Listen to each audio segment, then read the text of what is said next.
Oi, eu sou a Grazi e esse é o 15 Minutos com a Bíblia. Hoje falaremos do capítulo 22 de Êxodo, leis acerca da proteção da propriedade. Se alguém roubar um boi ou uma ovelha e abatê-lo ou vendê-lo, terá que restituir 5 bois pelo boi e 4 ovelhas pela ovelha. Se o ladrão que for pego arrombando for ferido e morrer, quem o feriu não será culpado de homicídio. Mas se isso acontecer depois do nascer do sol, será culpado de homicídio.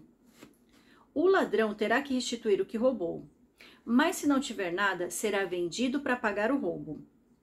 Se o que foi roubado for encontrado vivo em seu poder, seja boi, seja jumento, seja ovelha, ele deverá restituí-lo em dobro. Se alguém levar seu rebanho para pastar num campo ou numa vinha e soltá-lo de modo que venha pastar no campo de outro homem, fará restituição com o melhor do seu campo ou da sua vinha. Se um fogo se espalhar e alcançar os espinheiros e queimar os feixes colhidos ou o trigo plantado ou até a lavoura toda, aquele que iniciou o incêndio restituirá o prejuízo. A primeira coisa que me chama a atenção é que a lei é muito circunstancial. Ela varia muito em função das circunstâncias ao redor do que aconteceu. Quando comparamos as punições aplicadas a delitos semelhantes, vemos que as consequências impostas não correspondem. Por exemplo, se alguém roubar um boi e abatê-lo, deverá restituir 5 bois. Mas se roubar um boi e este for encontrado em seu poder, restituirá apenas o dobro. Outro exemplo é o ladrão que é pego arrombando uma casa. Se for pego à noite, aquele que o matar não será punido, mas se for de dia, será. Se alguém levar um rebanho para pastar em campo alheio ou incendiar uma plantação, terá que restituir o prejuízo, mas não se menciona que seja em dobro. O que eu percebo é que o que foi roubado deve ser restituído em proporção maior do que o prejuízo causado por uma simples ação voluntária. Embora a lei fosse importante para regulamentar as regras de conduta e convivência entre os israelitas, ela se mostra frágil e parcial.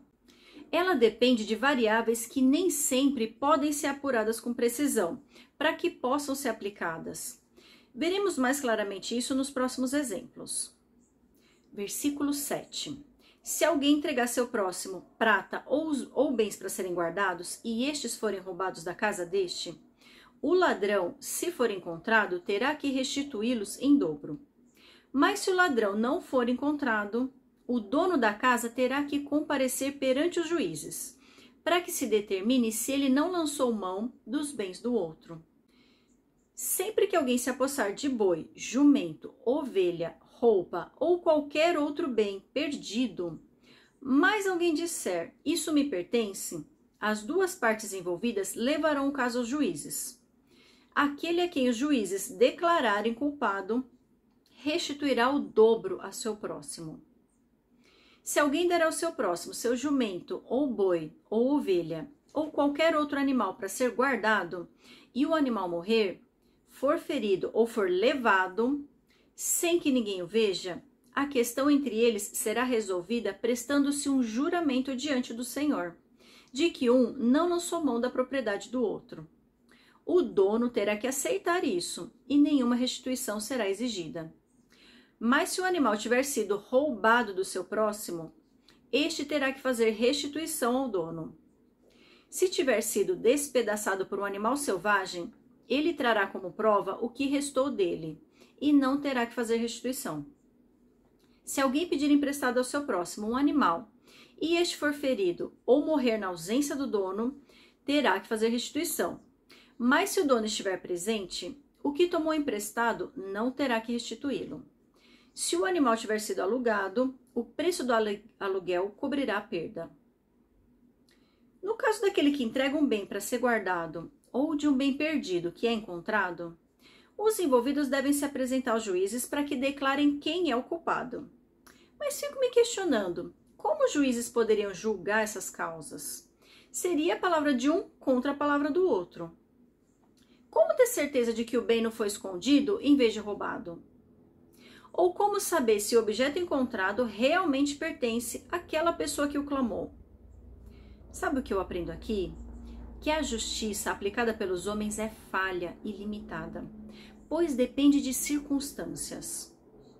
Já a justiça aplicada por Deus é perfeita, pois Ele é o único que não apenas conhece todas as situações, como também conhece as intenções por trás das nossas ações. Sendo assim, quando a justiça dos homens falhar em declarar quem é o verdadeiro culpado ou o verdadeiro inocente, lembremos que é natural que seja assim, pois somos falhos e limitados. É por isso que, quando injustiçados, devemos confiar que no tempo oportuno, aquele que é o justo juiz irá aplicar a punição merecida a quem transgrediu seus princípios. Versículo 16. Leis acerca das responsabilidades sociais. Se um homem seduzir uma virgem que ainda não tenha compromisso de casamento e deitar-se com ela, terá que pagar o preço do seu dote, e ela será sua mulher. Mas, se o pai recusar-se a entregá-la, ainda assim o homem terá que pagar o equivalente ao dote das virgens. Não deixem viver a feiticeira. Todo aquele que tiver relações sexuais com o animal terá que ser executado. Quem oferecer sacrifício a qualquer outro Deus e não unicamente ao Senhor, será destruído. Não maltratem nem oprimam o estrangeiro, pois vocês foram estrangeiros no Egito. Não prejudiquem as viúvas nem os órfãos, porque se o fizerem e eles clamarem a mim, eu certamente atenderei ao seu clamor. Com grande ira matarei vocês à espada, suas mulheres ficarão viúvas e seus filhos órfãos.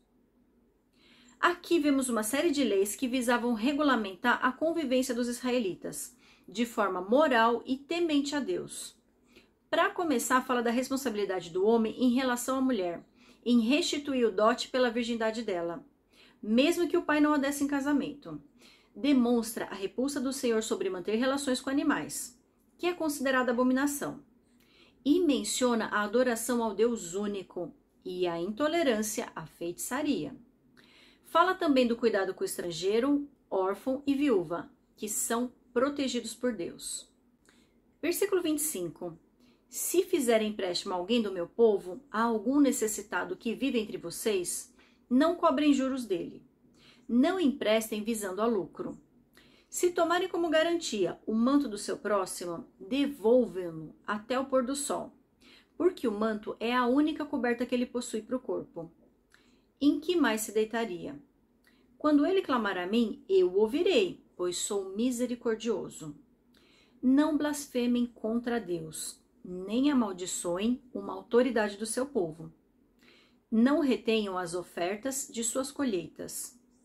Consagrem-me o primeiro filho de vocês, e a primeira cria das vacas, das ovelhas e das cabras.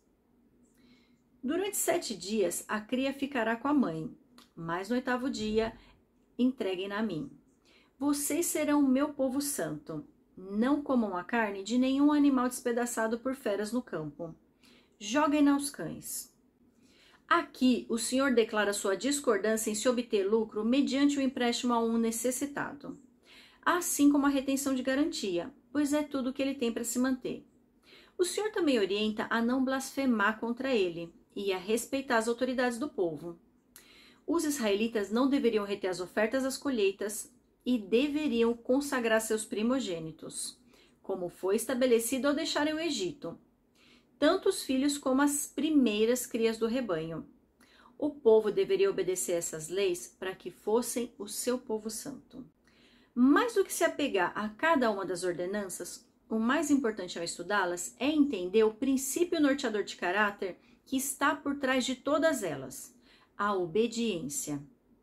Vamos perceber que o Senhor determinará uma infinidade de decretos e estatutos daqui para frente. E para a maioria deles não haverá uma razão específica ou uma lógica que o sustente.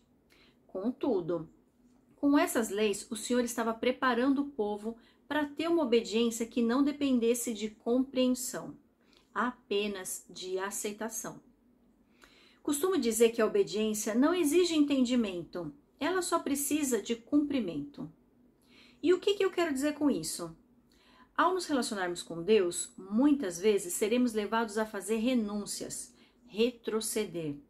E quando o Senhor nos pedir isso, não ficará claro por que devemos fazê-lo. É assim que ele desenvolve a nossa confiança e a nossa fé.